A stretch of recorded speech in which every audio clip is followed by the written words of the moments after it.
Frisia, or digitally mapping a collection of rare books. 2 years ago, I was appointed curator of special collections in the University of Groningen Library. Upon my arrival, I learned that the university board had just awarded a large sum of money to the university library for executing a large program of digitization. The program itself consisted of several projects. One of these had been written by the Department of Special Collections in the University Library. The plan was to digitize many of its books and make them available online in open access as e-books. This was a good plan in itself. The latest pandemic has made us aware even more than before that for the purposes of research and teaching in the humanities, it's very convenient, useful, or even necessary to have the sources we need available online, so we don't have to leave our house or office to use them. Another benefit of digitization, to name just one, is that it enables a closer, more detailed inspection if needed. However, one of the tasks I had been given when I was appointed was to make more people aware of the existence of our special collections, and thus, possibly, hopefully, increase their usage.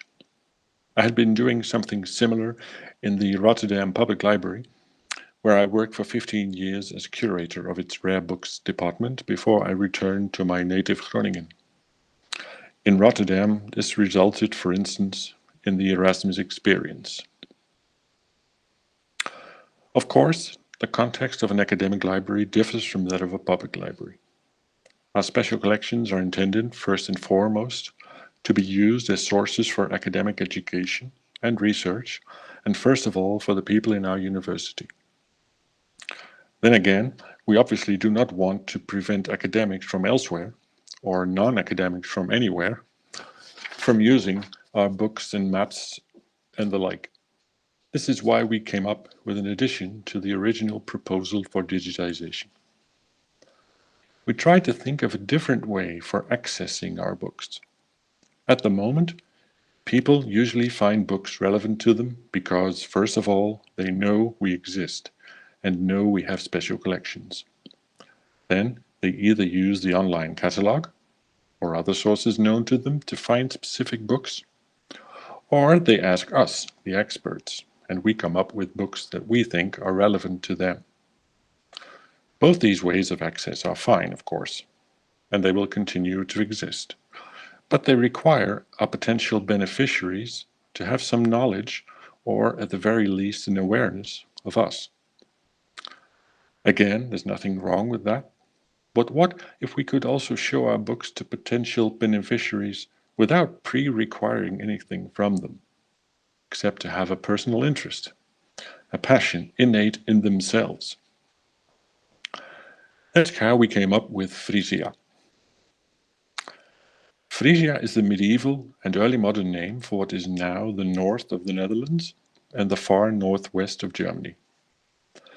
When our university was founded in 1614, this area was still a coherent whole without the current borders, and its inhabitants called themselves Frisians. For example, Rudolf Agricola, the famous scholar, who was one of the first people to introduce Italian humanism to the Low Countries, and who quickly became a lifelong hero for Erasmus of Rotterdam, was born in the village of Baflo, 11 miles north of Groningen. He called himself Rodolphus Agricola Frisius. When I first met him, this surprised me. I myself am born and raised in the province of Groningen, and as many here, I came to feel a playful rivalry with our neighboring Frisians, who inhabit the modern province of Frisia, or Friesland, to the west of Groningen. Only in university did I learn that the inhabitants of the province of Groningen are, in fact, Frisians too, and proudly considered themselves to be precisely that for many centuries. What I just said also illustrates what I meant just now by the innate passion of individual people. For many people, identity encompasses not only class, race, and gender, but geography too. It constitutes an important aspect of many people's identity, perhaps even more so now, in our world of unprecedented mobility and migration. People feel connected to a particular area or town and have an innate longing for knowledge about it. This is what we want to build on, or to put it differently, this is the key to the new door to our special collections that we want to create. This new door will be a modern online map in which specific locations in Frisia are marked to indicate their relevance to one or more books in our collections. As a Google map can indicate all gas stations in an area, so we can indicate all spots tied to our books, where you can fill up with fuel for inspiration to satisfy your longing to know more about a specific location that you are passionate about. We think people will be curious to know why their favorite location is marked on the map. Incidentally, this is also why we insist on a modern map. We want to reach present-day people with their present-day interests.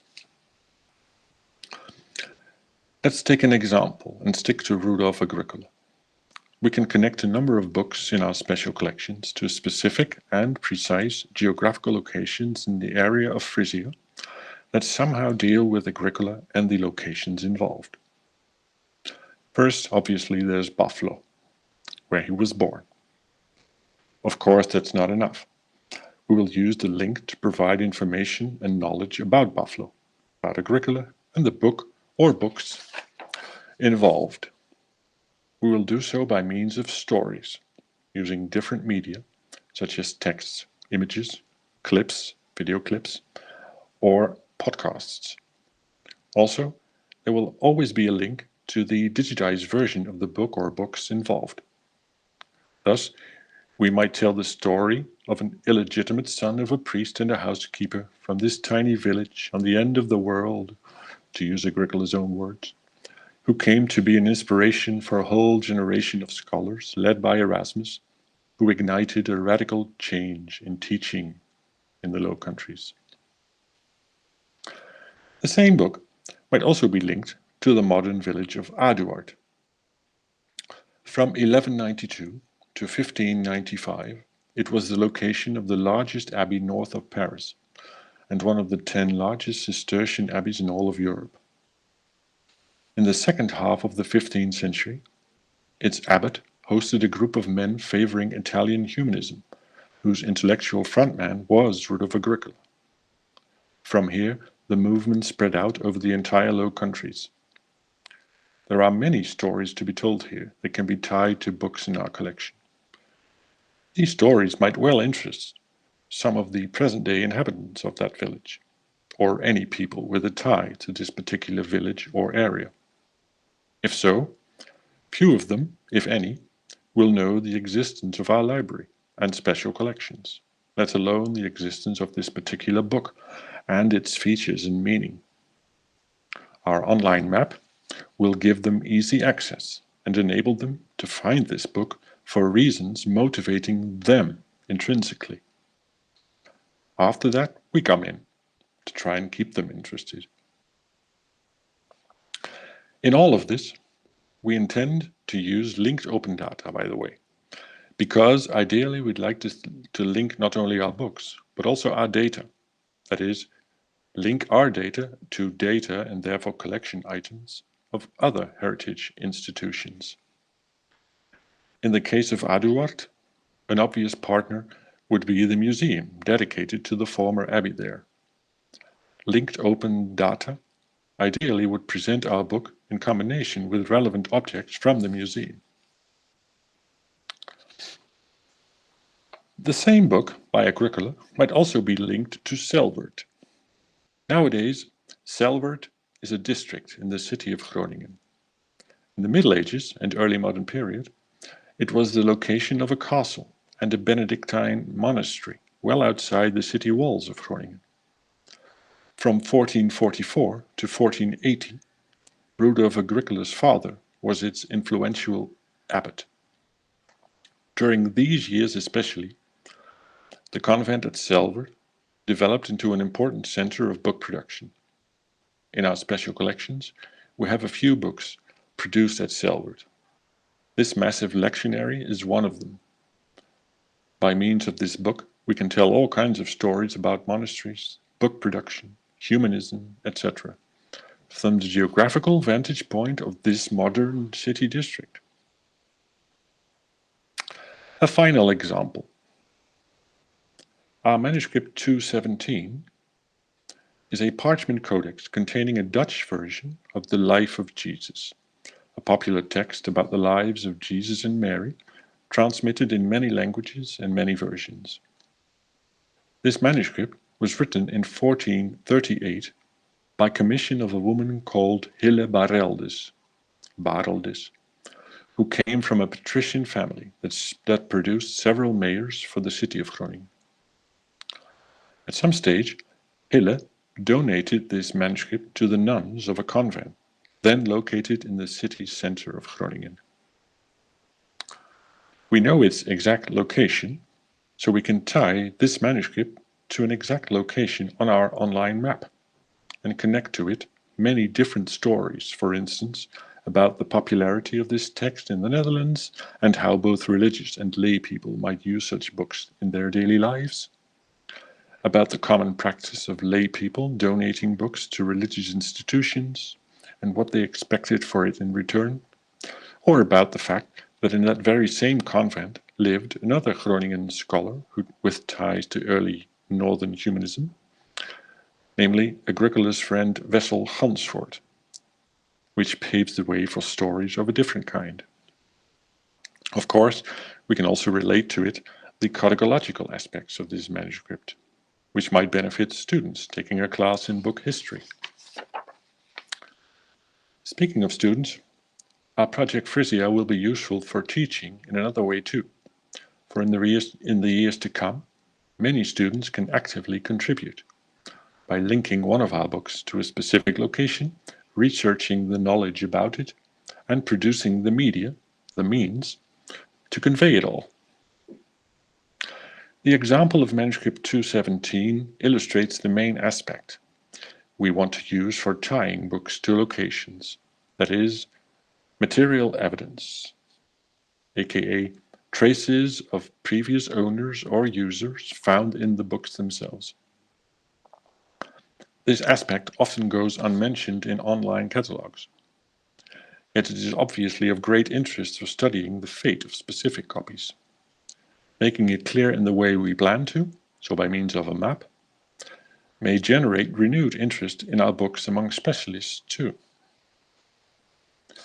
We think such links and stories are a valuable means of spreading the word about our special collections, and therefore constitute a valuable addition to our project of digitization.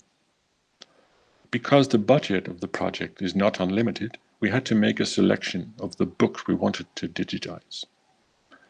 That is where the year 1614 comes in. It was the year in which the University of Groningen was founded. We decided that using this year has two benefits. First, it limits the number of books to be digitized, and second, we can use it as an element in the overall story we want to tell. By telling all kinds of stories about specific locations in Frisia, we are also telling the story of learning and culture in Frisia as a whole. By using 1614 as a limit in time, we are basically telling the story of Frisia as a region of culture and learning well before the University of Groningen was established, showing that the founding of our university and that of the University of Franeker, also in Frisia, 3 decades before, was not the beginning of learning and culture in Frisia, but a highlight of it. Rudolf Agricola once described Frisia as, I quote, a wasteland unmarked by any traces of civilization. For there is no one here among us, he wrote in 1480, who takes any pleasure in any study whatsoever, let alone our more sophisticated studies. Surely this was a gross exaggeration of his plight, probably induced by the fact that he had just spent the past 10 years of his life in Renaissance Pavia and Ferrara. Our project Frisia will show he exaggerated, we expect, because it will, besides making all our medieval and printed books readily available online for specialists as well as general beneficiaries, because by means of this project we also strive to spread and foster knowledge of culture and learning in the Frisian lands in medieval and early modern times, by presenting its lieux de savoir through the lens of the special collections in the University of Groningen. I'm very interested to know your thoughts and comments, and thank you for your time and attention.